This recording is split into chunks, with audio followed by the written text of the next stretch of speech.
Good evening. It's good to be back. And I think it was only about 18 months ago that I came here for the first time to Wichita. And I've been back, I think we've counted at least 5 times in the last 18 months. And I said earlier that I'm a bit like a boomerang. And someone said, well, actually, you're more like a bad penny.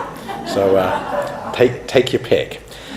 But the topic this evening I'd like to talk about is education. Education in an age of confusion. And I want to talk about what constitutes a true education. Now, if we're going to talk about true education, we have to begin by asking a fundamental question.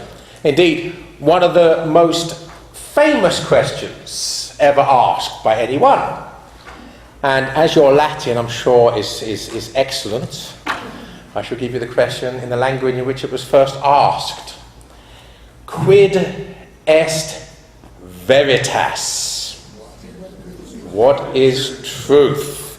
Which was asked by Pontius Pilate. Okay, so that's a question that Pontius Pilate asked our Lord and Saviour Jesus Christ.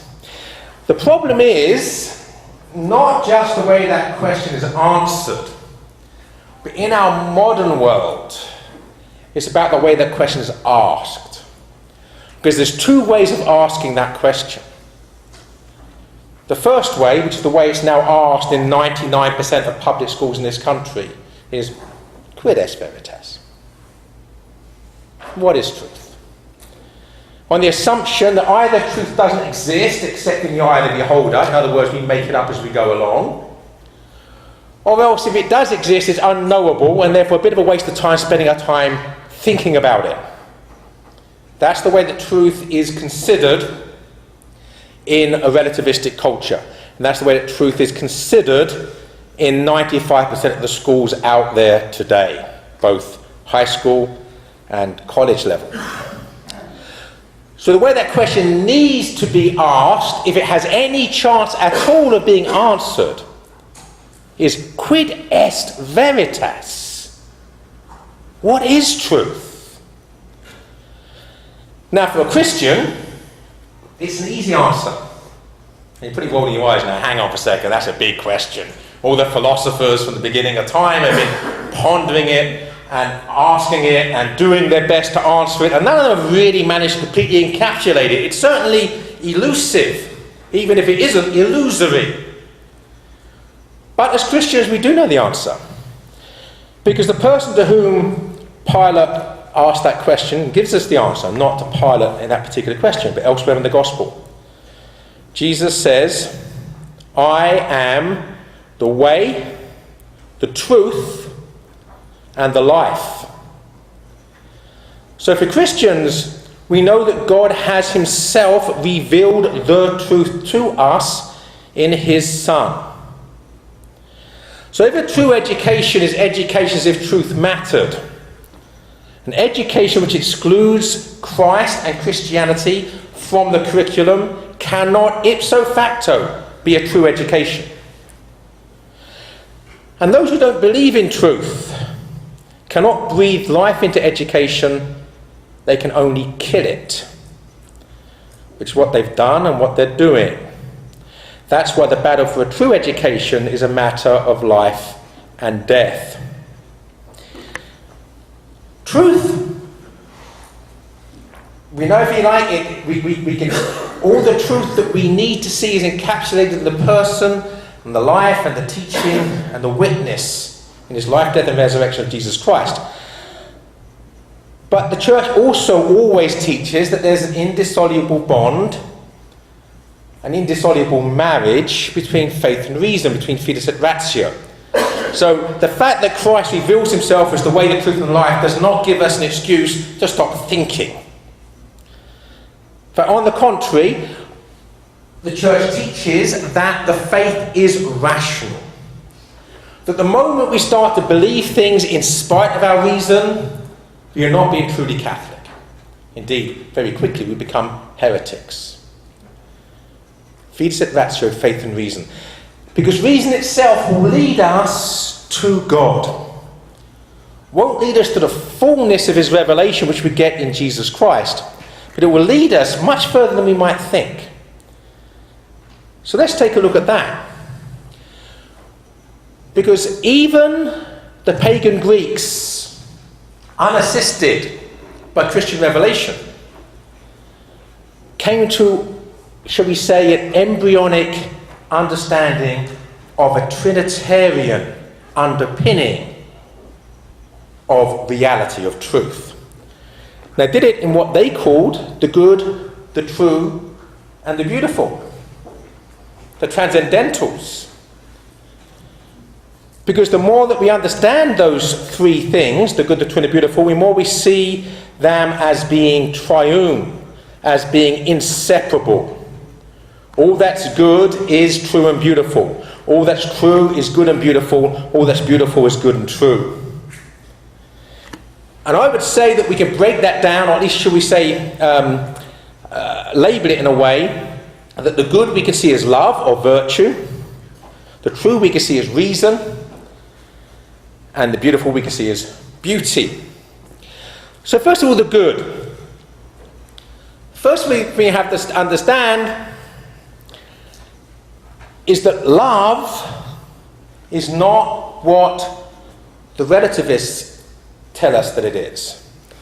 Love is not a feeling, which is therefore irrational, because feelings can change. They are subject to changes in mood, changes in temperament, changes in circumstance. So love's not a feeling. Still less is it merely a sexual attraction. Because when those who preach pride talk about love having no boundaries, two things are wrong with that. One is they're not talking about love at all, they're talking about sexual attraction, which is not the same thing. And the other thing, they don't realise that love does have boundaries. Love has boundaries because love is inseparable from self-sacrifice. Love is something which causes us to do what we should do and not what we want to do. It causes us to put our responsibilities before our desires or wants. Ultimately, it's bound because it involves us taking up the cross. Christ is the way, the truth, and the life. He shows us what love is. And God himself was bound, hand and foot, by nails to a cross to show us what love is. Love is not self-gratification, it's self-sacrifice. Yes, it has boundaries. When you love someone, you don't do what you want. And if you won't have love, by the way, you will have hatred, because the absence of virtue is viciousness. That's actually a definition, not even an opinion. The absence of virtue is vice or viciousness. We have an education now which refuses to teach the word virtue. In fact, the word virtue is banned, as is the word sin, from public school educations. We have a virtueless, sinless public school education system. But you don't have, when you abandon virtue, you end up with viciousness, because that's merely what fills the vacuum when virtue is absent. So the Trinity, the good, the true, and the beautiful. Love is the good. Reason. Now reason, by the way, and I use the word reason here, is not merely as a verb, to reason, but a noun, the reason. Because just as all acts of love ultimately lead back to the source of all love, who is God, just so all acts of reason ultimately lead back to the reason, who is God. The Logos is the source of all reason. In fact, he is reason himself. He simply is. So, the good, love, or virtue, the true is reason, both as a means and an end. And beauty. I want to talk a bit more about beauty, because we often think, maybe in our lives and our education system, that it's sort of like a trailer. Yeah, okay, so we have to have goodness and truth. I can understand that. You know, if we're busy or in a hurry, we can detach the trailer of beauty and leave it behind. Maybe come back and pick it up if we have leisure later on. But I want to remind you again that truth is Trinitarian, the good, the true, and the beautiful. And I want to say a bit more about beauty, because every true education has to encompass beauty. So I want to say a bit more about that further down. But if reason, love, and beauty are the end to which we strive, they are also the means by which the end is achieved. We need to remember that Christ is not only the truth and the life, he is the way. Christ is not only the end, he is the means. So to have an education without the means to the good, the true, and the beautiful, without Jesus Christ, is a non-starter. In fact, worse than that, it leads in the wrong direction towards the abyss. So as I've said, love requires an education in virtue. All education has to include an education in what virtue is. I'd even say that true education should begin with responsibilities and talk about rights afterwards. Reason requires an education in theology, philosophy, history, literature, the other liberal arts, and also the physical sciences. As for theology, by the way, there was Chesterton made a quip. There was a relativist in his own day called Holbrook Jackson. And he said that, Holbrook Jackson said that religion and theology are not the same thing. When theologians are in charge of the churches, religious people stay away. And Chesterton responded that theology is merely that part of religion that requires brains. And again, we have to insist on that marriage. Indissoluble marriage between faith and reason. We can't just believe in Jesus. We have to know who Jesus is, who Jesus says he is, and to understand who Jesus says he is through 2,000 years of accumulated wisdom, and not merely by us with a sola scriptura attitude, taking our own pride and prejudice to the text. As Chesterton also said, the Catholic Church is the only continuous institution that's been thinking about thinking for 2,000 years. When an institution has been thinking about thinking for 2,000 years, we should probably be humble enough to listen to it.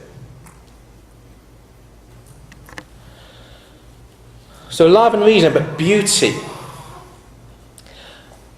Whenever I find myself talking about beauty, I always revert back to what I learned about the place of beauty through the reading of J.R.R. Tolkien, especially his famous lecture or essay on fairy stories.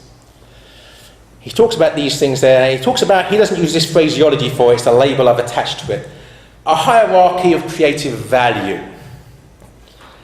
And at the top of that hierarchy of creative value is the Creator, God himself.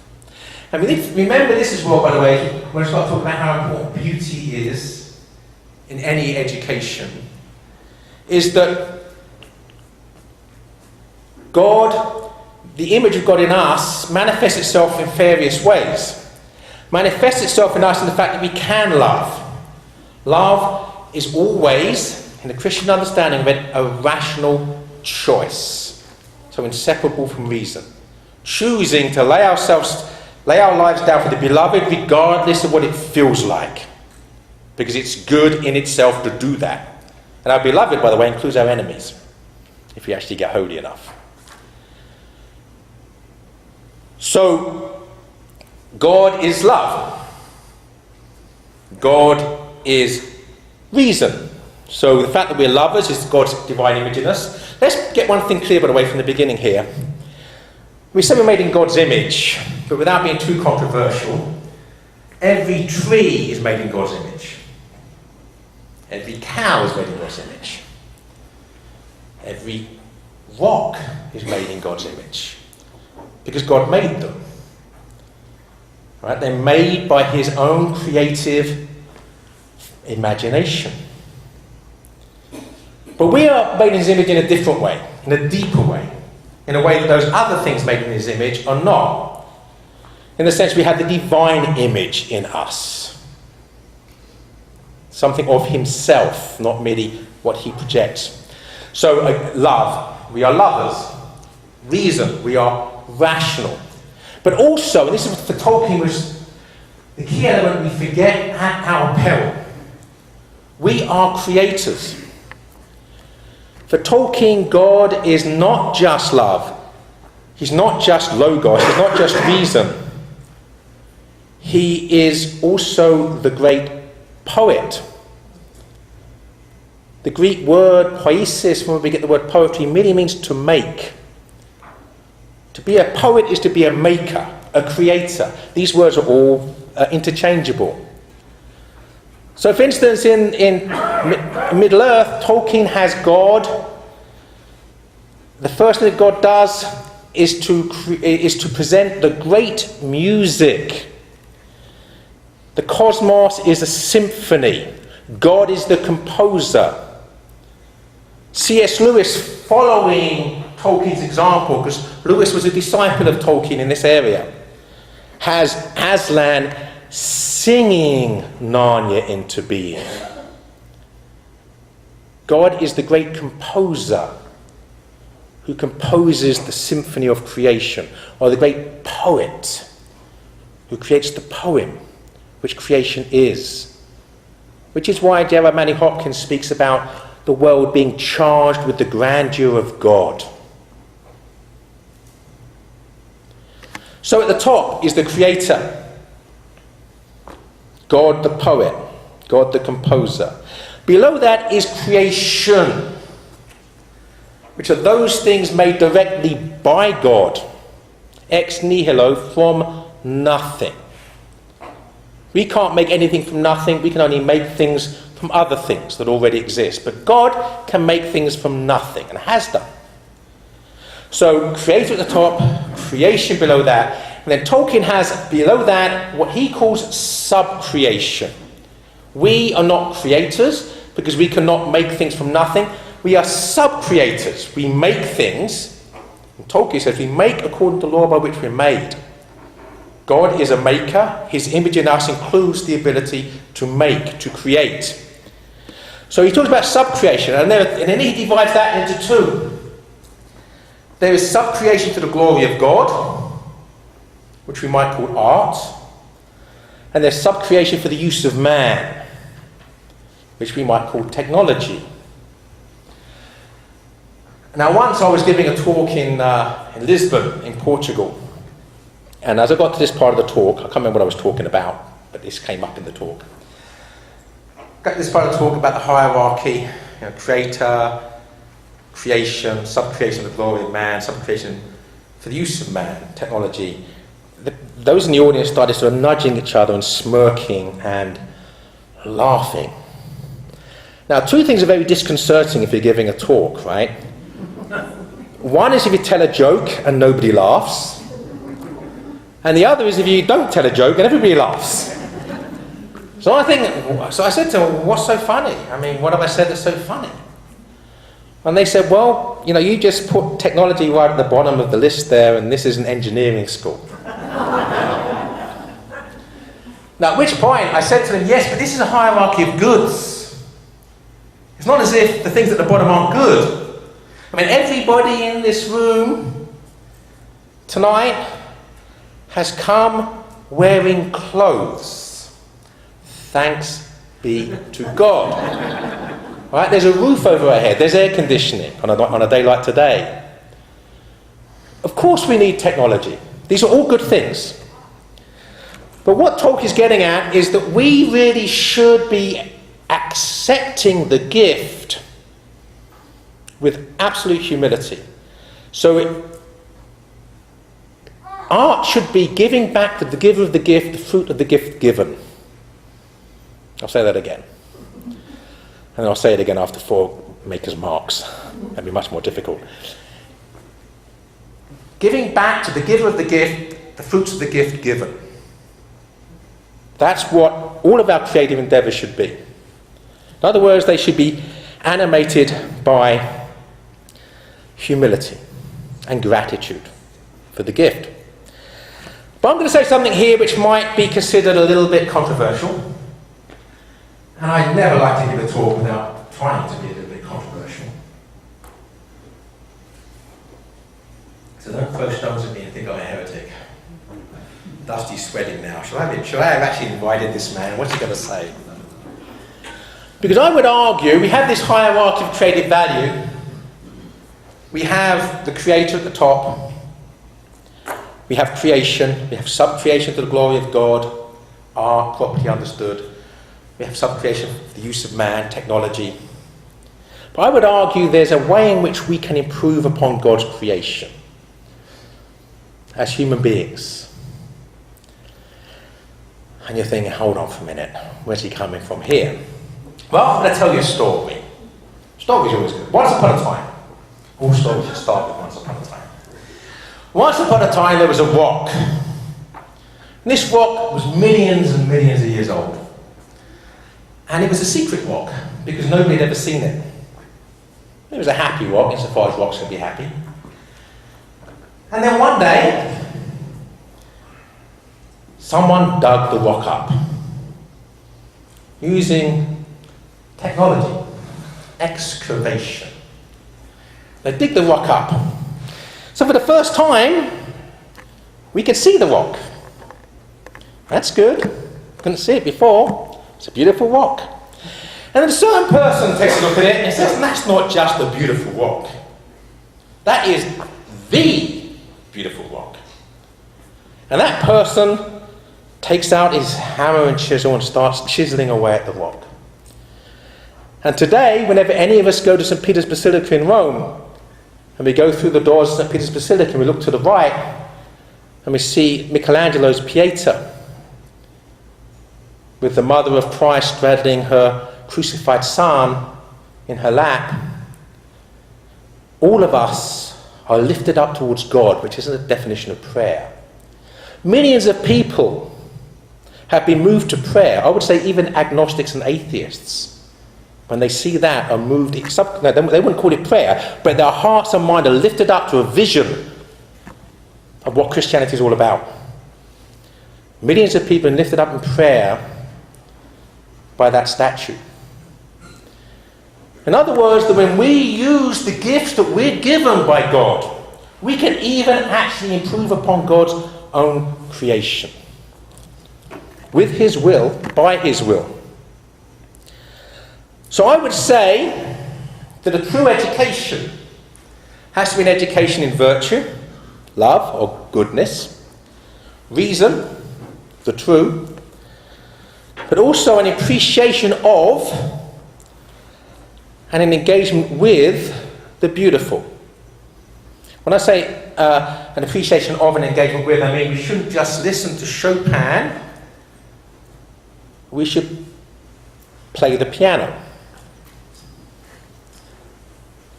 I would say here also, by the way, I read an article fairly recently called Virtue versus Virtuosity. Because there's an article, I just responded to an article about the tiger mum, if you know who the tiger mum is as regards education. So I think Chinese American, maybe she's Chinese, but anyway, she drove her children incessantly to become the best. And her daughter, one of her daughters now is a concert pianist. But she says, the tiger mum says, my children hated me for 10 years, but now they're thankful. And my response to that, and I certainly have nothing against either concert pianists or sculptors of the calibre of Michelangelo, obviously. But I would say it's good to play the piano. Period. You don't only play the piano so that you can be a virtuoso. You play the piano because it's good to play the piano. G.K. Chesterton said. By the way, someone should count these up to see if I mention Chesterton more than Dale Alquist does in this talk. G.K. Chesterton says, if a thing is worth doing, it's worth doing badly. Now, when I first heard that, I was scandalized. My father always taught me if a thing is worth doing, it's worth doing well. I thought, Chesterton's normally wise, he's normally smart, and this time he's really got it wrong. And then I thought, Chesterton's not done. Maybe I should think about this. Then I realised, of course, it's not an either or, it's a both and. Things worth doing, it's worth doing badly, and it's worth doing well. But it's impossible to do a thing well unless you're prepared to do it badly first. And the example I use actually, just to, rather than the concert pianist, bring it down to my own level of gutter, level of engagement. Football, by which I mean football. You can work that out. We can argue about who's the greatest footballer in the world. I think the person who was voted this year was Ronaldo of Real Madrid. When Ronaldo was a 2-year-old, he made his parents guffaw with laughter the first time he kicked a soccer ball which was half his own size and fell flat on his face. Ronaldo began playing soccer really badly and then got better. His friends played soccer too, and it was good for all of them to play soccer. One of them became the best, the rest of them didn't, but it was good for all of them to play soccer together. So, a true education must teach virtue, love, reason, truth, an appreciation of beauty, and an engagement with the beautiful, doing beauty, not just seeing it or hearing it. That's what a true education needs to be. I want to say one other thing about this, because this all comes back to St. Thomas Aquinas. So just in case any of you attempted not to agree with me, we'll see what Thomas Aquinas says.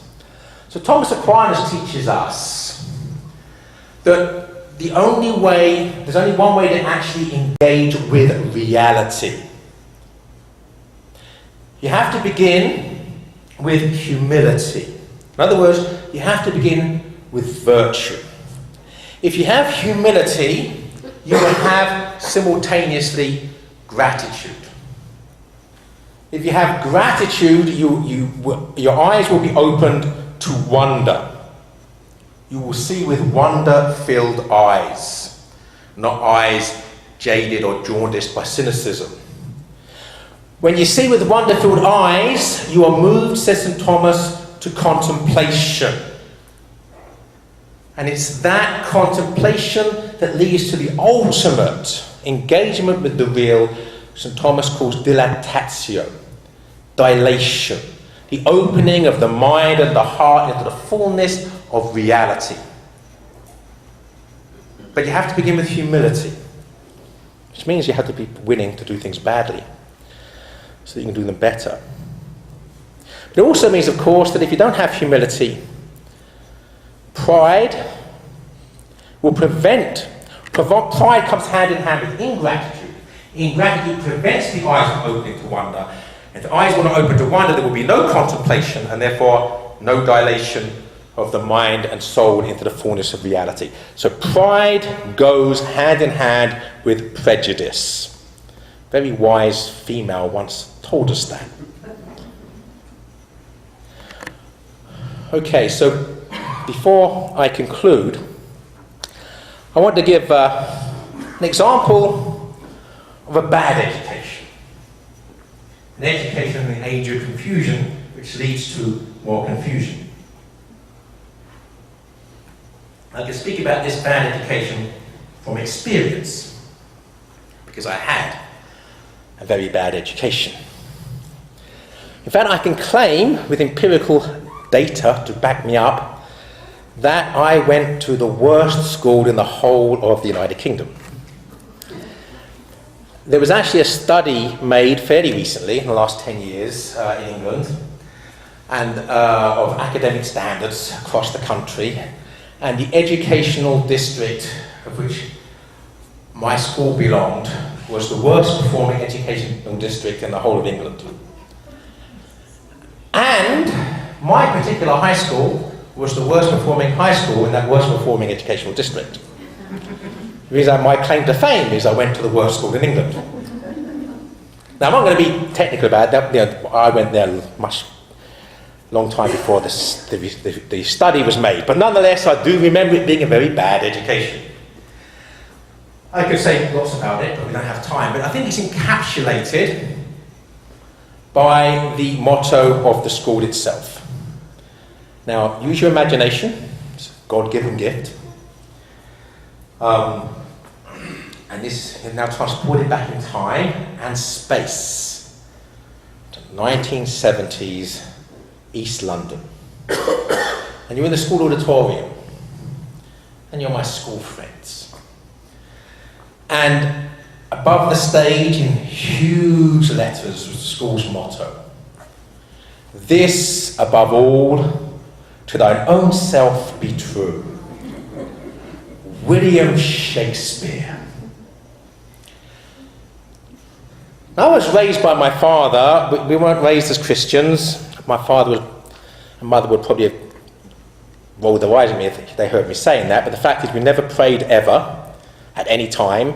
We never went to church ever at any time except for weddings. So, to all intents and purposes, de facto, I was raised in a non-Christian, agnostic family. But for my father, he was a patriot. Not in the sense that you mean. No, not in that. Somebody who supported the rebels during the war. I mean, he was an English patriot. And my father used to teach me. He said, when I was young, he used to say, there are only 3 types of people in the world. He said there were Englishmen. There are those who would like to be Englishmen. And there are those who don't know any better. Now, I know what I am. I'm not going to ask you what you are, except you probably demand a 4th box, none of the above, right? But for me, I was raised with that. And for my father, an Englishman was the best thing to be, and the best Englishman, the greatest Englishman who ever lived was William Shakespeare. So I knew that I was having a bad education. I knew that. But I thought, well, at least I could take that with me, because that's Shakespeare. This above all, to thine own self be true. And of course, that's abject relativism. The only thing ultimately that's true is what you want to be true, what you say is true. It's your truth. You have to be true to yourself. In other words, your ego. And as long as you're true to your ego, to yourself, that's what matters above all else. But then I realised, of course, which my school presumably didn't in their ignorance of Shakespeare as in their ignorance of everything else, that William Shakespeare never, ever said those words. Shakespeare wrote those words. But those words were said by Polonius, a character in Hamlet who is an evil, wicked, blithering idiot. Ignorance of Shakespeare, my school had. So what does Shakespeare tell us about that? Well, first of all, let's get this straight as regards our subject of education. That speech, or that line, comes at the end of a speech called Polonius' speech to his son. Laertes, Polonius' son, is about to go off to college. He's going to Paris, go to college. So Polonius thinks, well, this is the time a good father needs to give his son a sort of pep talk, the facts of life, things he needs to go to take with him, so he doesn't make mistakes when he goes off to college. Have any of you been parents of college-age children? You've been sort of there at some point. They're going to fly the nest, go away from home, heaven help them, I better make sure they know 1 or 2 facts. So what does Polonius tell Laertes about the most important things he needs to know? There's no mention of love, virtue, no mention of reason, no mention of beauty. It's make the right friends, wear the right clothes, know when to speak up, know when not to speak up. Don't lend money, don't borrow money. And this above all, to thine own self be true. Just be true to yourself and you'll be okay. So this is a relativist giving relativistic advice to his son. How does it play itself out? Well, first of all, Who says it? Polonius is the spy master for the wicked King Claudius, who has murdered his own brother, after having an adulterous relationship with his brother's wife. So therefore he's not just a homicide, he's a fratricide and a regicide. Right? He's killed a man, he's killed his brother, and he's killed the king. All happen to be the same person. So Polonius is the servant of evil. In serving evil, he gets himself killed, spying on Hamlet. Laertes, his son, comes back from Paris and, following his father's precepts, refuses to listen to reason. So that he would murder in the sanctuary of the church, he would swear to the devil himself, he will have vengeance. And what does this mean? It means that the wicked King Claudius can use that anger and that lack of reason to turn Laertes into his own tool, leading to Laertes' own death.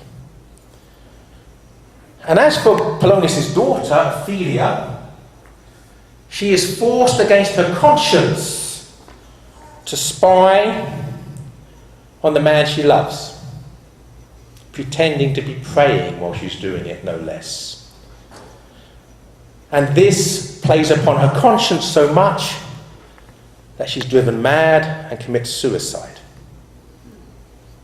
So what is Shakespeare telling us about this above all to thine own self be true? Or relativism? That it's deadly. That's at the heart of the culture of death itself. Of course, I had to discover all that outside my conventional schooling.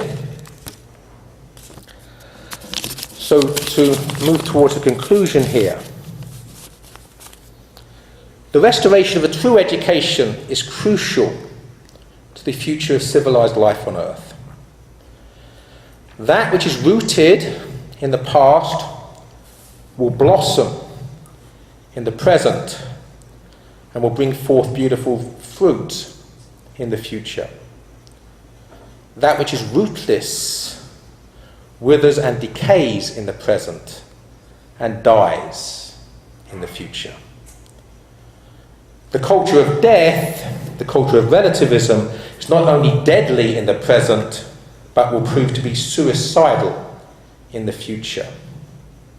One thing we need to remember, by the way, again, wisdom from the Lord of the Rings. Within the space of about 4 pages, first Theoden and then Gandalf say the same thing, slightly different words. Theoden says, "Oft evil will, evil mars." And a few pages further on, Gandalf says, "Often does evil hurt itself." That it's self-destructive. It's its own worst enemy. We don't really have to worry about overthrowing evil, because evil will overthrow itself. What we have to worry about is ensuring that there are oases of virtue in the midst of the decay. Chesterton spoke about the modern world. He said that the modern man is like a contemptible cad that kicks down the ladder by which he's climbed. And I would go even further, because I think in the modern world, with postmodernism and the modern education system, they're not content with just kicking down the ladder by which they've climbed. They want to burn the ladder, so that nobody coming after them can climb it. Chesterton also said that man is a mysterious creature that can only move forward by looking back. And the poet Roy Campbell, talking about society, used the analogy of a car. He said that the world is like a car. He said that the accelerator is progress or innovation. It takes things forward. It said tradition is the brakes and wisdom is the steering wheel. And he said we live in a world that refuses to use the brakes and has thrown away the steering wheel, and is intent on keeping its foot down as hard as possible on the accelerator. And we all know where that leads. So I would say that our job as educators, in whatever way we are educators, parents, grandparents, teachers, professors, we need to teach our children or students how to drive through life. They might become fully human and help others to become fully human. And let's remember here that the humanities teach us about humanity, and especially about our own humanity and the humanity of our neighbours. To be fully human is to love the good and know the truth, that we may become lovingly and truly beautiful.